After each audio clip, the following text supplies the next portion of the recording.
Rob Connelly, welcome to Rebels of the Heart. Thrilled to have you on here with us. And we were just chatting about the formation of the name Henny Penny, of which you are the CEO and chairman, I believe, of the company. So, You know, well, happy to be with you, Derek.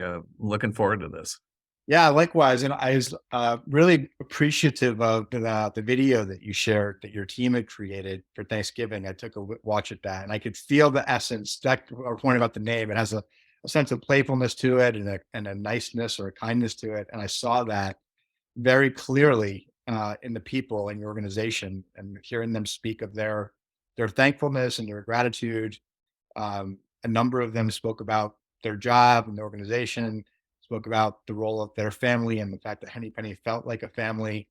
And as I know from working, with organizations and leaders, that much of that stems from the way that the CEO sets the pace and the tone. So I think that's a big testament to the work that you've been uh, fostering over the last couple of decades. So Yeah, well, we're we're on this journey, and I'm not like we're the only ones or whatever, yeah, but I believe strongly that what we're trying to do is really significantly and positively impact people.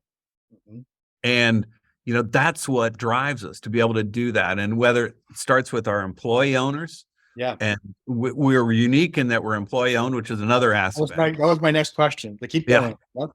But, at the end of the day, it was kind of like, how can we really make a difference in people's lives?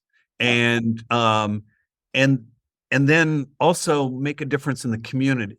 yeah, And that, like, and how we can make a difference in our customers, yeah, which make all of this possible. And so what drives us, and I'd say that might not be what most people would say drives them at the end of the day, whether they're like, hey, we're trying to increase shareholder value or whatever. And I'm not criticizing any of them. I'm just saying what drives us is to make a really positive impact. And so, when I hear things like, I just got back from an employee lunch. I take new employees out three or nice. four time that come in, and one of the things that I got from two people in the last week in doing these, that both commented how since they had been here, and they had been here like 6 weeks or something, and the other was like 4 weeks, that what they said, I said, what's your spouse think about you being here? And they're like, oh, they can't believe how different I am, Wow. at home and what it is. And to me, it was like, oh, it just kind of warms my heart. It's like that is what we're trying to do, because we can, we spend way too much time working, Yep. and you need to be at a place where you feel like you can thrive, that you're valued and appreciated. And if you're not, you need to move. Yeah. Whether that's at Henny Penny or anywhere else, you cannot be in that, because you will regret it. And you will look back, and that's wasted time and whatever. So, to be a place that enables that for Right. you to kind of be that. And so that's kind of our goal, is that make our mission is really positively impacting people. And how we do it is, to me, it's like having a thriving company Yeah. that's the best place to work and grow. Mhm. But everything is really about being a thriving company. Mhm. Because if you're not a thriving company, you cannot be a best place to work and grow. Yes. Because if you're shrinking, it's all about cutting. Yes. So we need to make sure that we're thriving, because that provides opportunities for people. Yes. It provides resources. We just had a groundbreaking for 30,000 square feet on our well-being. It's about well-being. We Yeah. have a clinic, we have a fitness area, we're working on financial well-being. If we weren't thriving, you couldn't do that. Yes. And so it's about this. So we're working on, what do we need to do to grow, to thrive? What do we need to do to be a best place to work and grow? Yeah. And then what do we want to do on helping people with their well-being? Yeah. And then the last part of it is helping people understand the opportunity they have of being an owner. And the being an owner is a very unique thing. There's only I think 1% of companies are employee owned. And this is a really cool aspect. And there is opportunity that you get. Yeah. And there's also responsibility you have to your fellow owners to be your best, to grow, to develop. So sorry for the rambling. I'll No, get I love it. I love your passion. We're of like mind in this aspect on so many levels. We're definitely going to have to chop this up on multiple levels. But before I come back into yeah. well-being and the responsibility of ownership and how that applies to people showing up. I also want to give you credit. I love the fact that you speak about the role of the spouse and the family, because we speak a lot about that right now, is that it's no longer just between an employer and an employee. It is the entire family. And the last couple of years have highlighted that in very profound ways. And so when you're thinking about how do you recruit people to your team, when you think about creating the environment, to your point, where they feel that they're thriving and empowered with opportunity, it comes back to addressing that entire like stakeholder continuum of those family members, right? And I just think of it like, well, what do we value? You Yeah, know, to me, I value my family, yeah, and so I want to have one, because I think it's the right thing to do. we agree. Two, I would say you're better off if you have people that you have employees where you're supporting them in their Yes, life outside of Henny Penny. yes, Because if you're one that you just are like going to churn through people, mhm, and you get that and you think it's like, what? That's just not the right way to do it. And we have our customers, we have a lot of large customers, and whether it's corny or not, I'll tell them, I'll be with their leadership team or whatever, and I'll say, you probably hear you're number one, yeah, that you are number one for us. And I'll tell you what, I believe our employee owners are number one. yeah. And you may think that's corny, but I think if I can help them, if I can support them, if I can give them what they need, if I can appreciate them outside of their life here, Yes, Henny Penny, you will love us for it, because they will do much more for you than they'll ever do if we kind of just, so I'm a big believer. And who wouldn't want that? Who does? yeah, I don't want our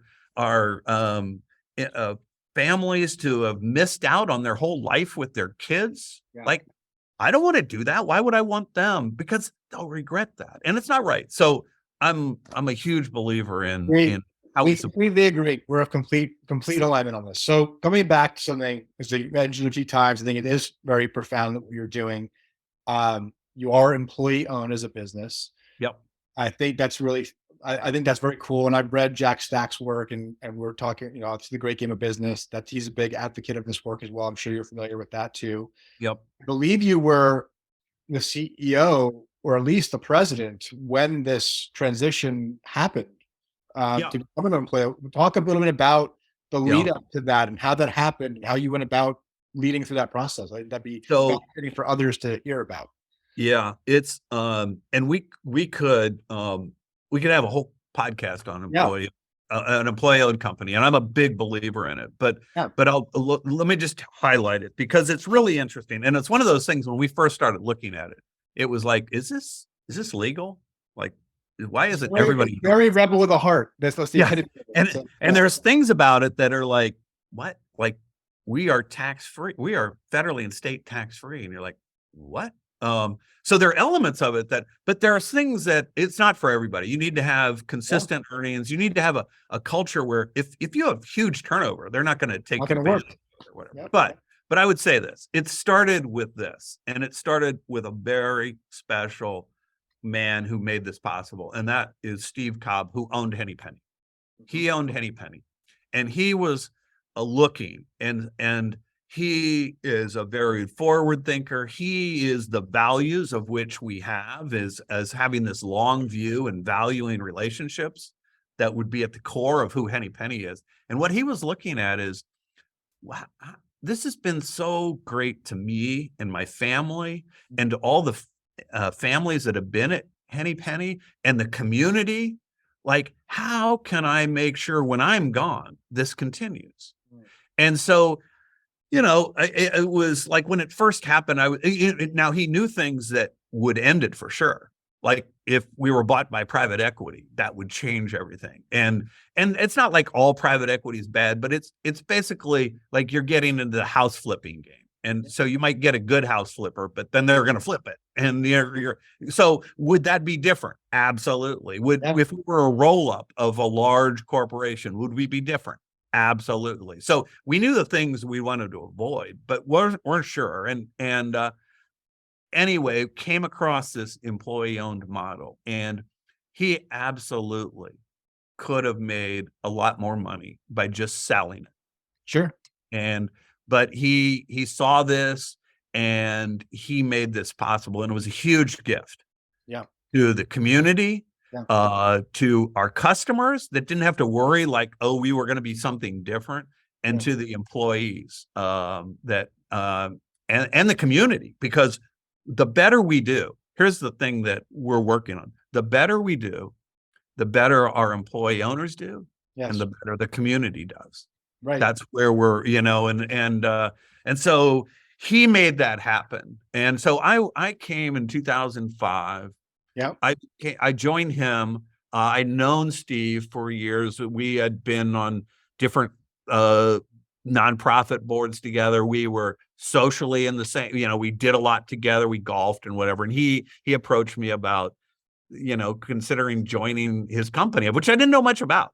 It was like, and I came out, I knew him, and coming to work for a friend, normally, there are a lot of things where you're like, what's that going to be like? But I can tell you, from when I started in 2005 to today, we were really good friends when I started, and we're even better friends now. And it's been just this unbelievable journey. And he is a very special man that made this ESOP possible. And everybody, I think, owes a huge, Yeah. thanks to him for what's now created this thing that is very unique, and very special in making this impact, and that we are going to continue to be here. And what I'm working on now is Henny Penny to infinity. Okay. And spending a lot of time, which this could be, not that I want to be a permanent guest. We could spend a whole podcast. We're going to definitely do another round of this. I can already tell. Yeah. Keep going. Henny Penny to infinity. And I've been spending a lot of time on why do companies endure and why do they fail? And they don't even have to be employee-owned companies. I was just looking to say, how do you build a company that will endure for generations? And Yes. and I kind of got into three buckets that it was like performance. The number one reason why companies fail is just the blockbuster. They couldn't make it they couldn't stay relevant with their customers or a market. So performance is number one. Number two is succession. Let's say a family owned the business and there was no kids to take over, so they sold it. Or the leadership of a big company was, it was all about succession and having strong leaders and continuation. And the third thing I'd call would be stewardship, or the flip side of that would be greed. People they just, we're going to cash out. And so I'm trying to have us have a governance and whatever that's more like, where do you live, Derek? I live in Phoenix, Arizona now, and I'm originally from the East Coast. Okay. So Phoenix, I'm sure, has an art museum. No. Yes. Yeah. So, the people on the art museum, the board, they're not looking to hey, this would be a good time to sell some Picassos and let's liquidate this place. Right. Because it'd be like, well, what would we do that for? What do we, whose money is it anyway? And then what would we do? Then go buy art? Right. They're coming in to say, how can we make the Phoenix Art Museum as compelling today as possible and build it better for tomorrow? Yes. And so what I want to make sure is we have that view, and that there aren't incentives for management just to hey, because it might be good for them. Is it good for the community? How many times do you look at a selling of a company that was well, that might be good for the principal owners. Right. Yeah. Was it good for the employees? Was it good for the community? Probably not. So how, and not in all cases, but many cases. And so to me, how do you set up a stewardship mentality where you are a steward? It's not yours. It's ours in the community. And how do you build that up? So sorry for that. No, you're speaking to my heart. Arguably, that's most things in life is the collective, right? It's all because we're all just passing through here, so to speak, right? And so if we approached it more with that philosophy, most things in life with that philosophy, we would be thinking very differently about sustainability. To your point, thinking in the form of generations, right? And what that looks like. I think that changes the lens of when we look at individualism versus groups and what that means. I think that's a huge moment. So coming back to what you were saying before, and kind of threading the needle with new employees and with tenured employees. How do you go about now bringing them into the fold around what is the opportunity, what is the responsibility, and how do you make that real for them through the progression of their time coming into Henny Penny, and as they progress and as they move on? I get to your point about Henny Penny into infinity. What are you doing, kind of in a practical sense, to foster that sense of stewardship, of ownership, of responsibility to each other? Yeah, it's a process, and Yeah, and I would kind of liken it to this. We're on this journey, yeah, and it's like innovation. Like if you talk to somebody about innovation and they say they figured it out, yeah, you you'd be like, okay, they have no idea what they're talking about. yeah, I would say, like, have we figured this out? No, we're in this, and part of this is like how I'm bringing this out to our employees, because we're different now that we're employee owned. sure, And what is our dream? And I was just with our a leadership group of our directors this morning, talking about the dream, of which I talk about what's driving us, and what's critical about being a thriving company, and what's it mean to be a best place to work and grow, and what's it mean about the well-being. And we've got our strategic plan, but I wanted, and we're doing all these things yeah, to create that, but it's got to be foundational in understanding what our dream is, because at the end of the day, if you're ending up doing some stuff and it's negatively impacting our employee owners in some ways, it should be like, timeout. Wait a minute. Why would we do that yeah, if our end goal is this? Because a lot of times you can get into doing stuff and you lose track of why you're doing them and the foundation. And so, a big part of it is having people understand that, because I think, I was talking to these new folks at lunch today, and I was just thanking them for coming and bringing their gifts to yeah, Henny Penny. But in the end, I was also saying, like, know this: we, like every company, will do stupid stuff, yeah. because companies do stupid stuff. Do the I stuff. would, Yeah, yeah. and I said, We're human beings. Yeah, I exactly. said, know this: we are not intentionally trying to do stupid stuff. Yeah. So help us. And Oh, so if you're seeing stupid stuff, you can have a couple of reactions. You can have the reaction of a person who's just like rolls their eyes and go, these idiots. And I'm just going to go back to my punch and whatever and ignore it because they're idiots. Or that's what's going on here. What yeah, can we do to help each other to do this? And there are times too, because we have about 1,100 people on our campus here. You got people, and, we try not to, when I say we want to have a best place to work and grow, it's like, yeah, well, we try not to hire jerks, because a lot of places are saying, like, hey, if you're really good, you can be a jerk. But I like, how can you have a good at working? Who wants to work with a jerk? no one. And so we try hard.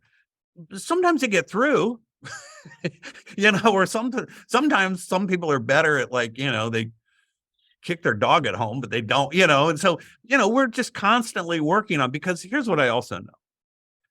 I am passionate about this journey that Yeah, we're on, but I know there's also the reality of where people could be like, hey, Rob, I like what you're saying, but you don't live in the asylum.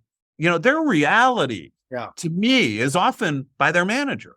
sure. And so we're trying to do a lot to support a manager, to make sure that manager's in the right seat, and that we're supporting and helping them be able to spend the time they need to say, do you know your person? Do Yeah, you care about them? Do you respect them? You don't have to love them, but do you respect them and care?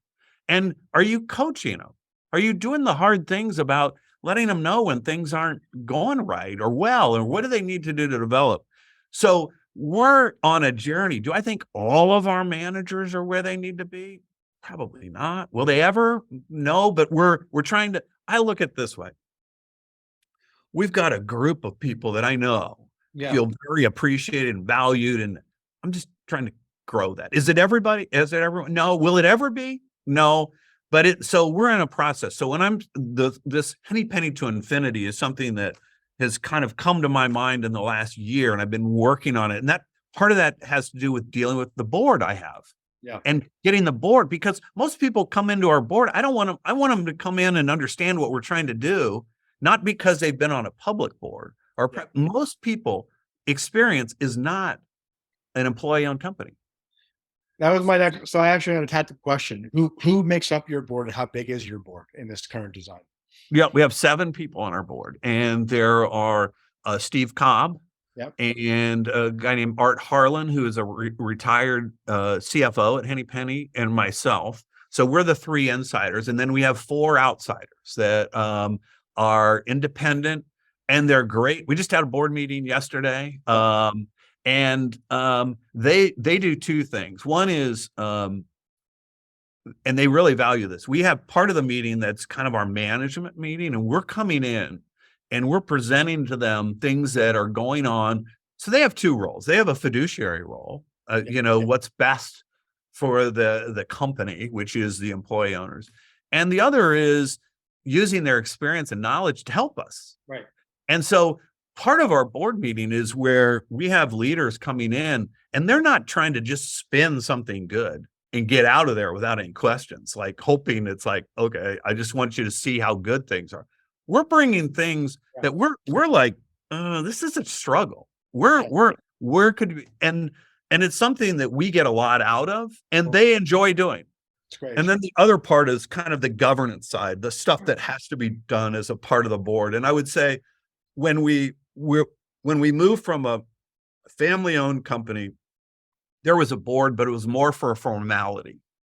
Like documents had to be signed and do things. But at the end of the day, Steve owned the company. He'd do what he needed to do. They were all good.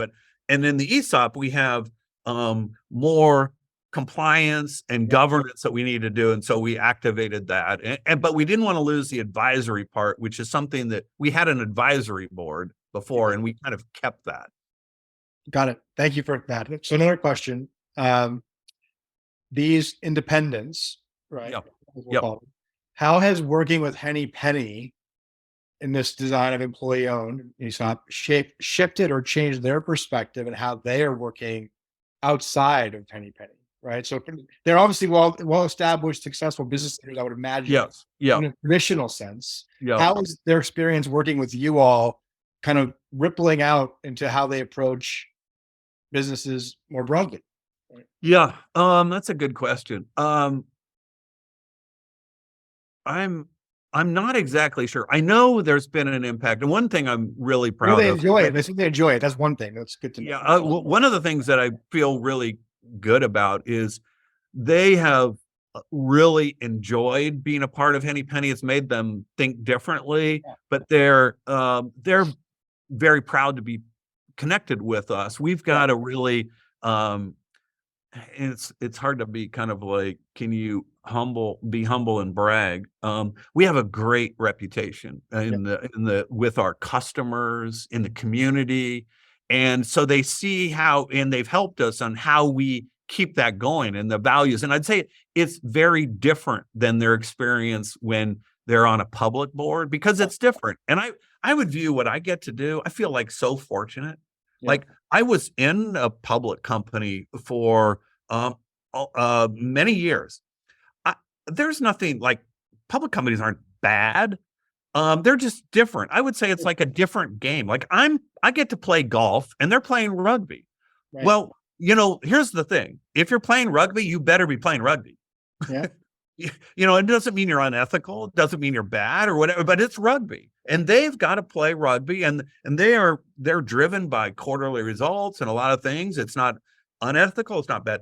I'm in a place where we are actually just saying, like, and this is the hard part. Everybody says the same stuff. Sure. So, if you take a CEO and you take all the words of a CEO and put it in like a word box, I'd say 90% of it's the same stuff. We talk in cliches, it's like people first, whatever. The biggest challenge I have is people being like, yeah, right. And that is one reason why, and Derek, maybe someday, I'd love to have you come to Henny Penny. I would love to. We bring people to Henny Penny, and it's really for this reason. You can come here and you can judge for yourself. It's not my words. You come here and you will see it's like, okay, yeah, they have a long view. I see how their people are. I see how they're doing best. It's not just what people say, because I think a lot of people say stuff and their actions are totally the opposite. Yeah. So I forget why I even got off on this tangent, but It's all good. I love it. So I'm gonna ask that question. So to that point, coming back around and kind of along that same theme, you mentioned before the building construction of the well-being center and the focus around physical, around mental, emotional, around yeah, financial being. yeah. How did that initiative come into existence? Was that generated through the employee owners, like as an idea? Was there a need that was identified to say, hey, we need to invest more in this area? How did that? Yeah. Um, I saw that the power that it could do to our folks. Okay. So I You really met a woman in the spearheaded I it. Personally. excuse me? Personally spearheaded kind of the Yeah. awareness. Okay, cool. Yeah. Well, and I'm not trying to take credit, but I saw the whole thing with um the whole thing about trying to really impact people, and then how do you impact people? And so to me, there was part of it. It's like, well, your daily work, like a best place to work. But then I saw, gosh, we have issues with, and I'd seen it for a while and I hadn't really connected the dots, but we'd done a lot of things to help people with their physical well-being. Yeah. We'd done everything that the insurance companies come up with, like, let's do a walking challenge. Let's give people incentives for their biometrics. But the challenge I saw is like, you have a walking challenge and you do this, who comes to it? The people that are like, they're like, can I run? Yeah. They're all the ones that are doing it. Right.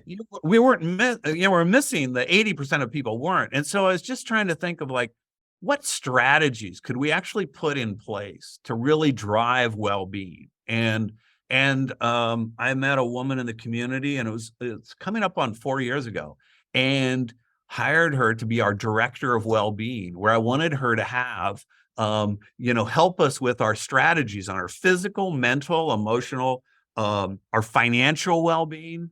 Yeah. And so hired her to be that. And I would say for a while, I mean, we're this Midwestern manufacturer of, Sure. there are a lot of people going like, what is that?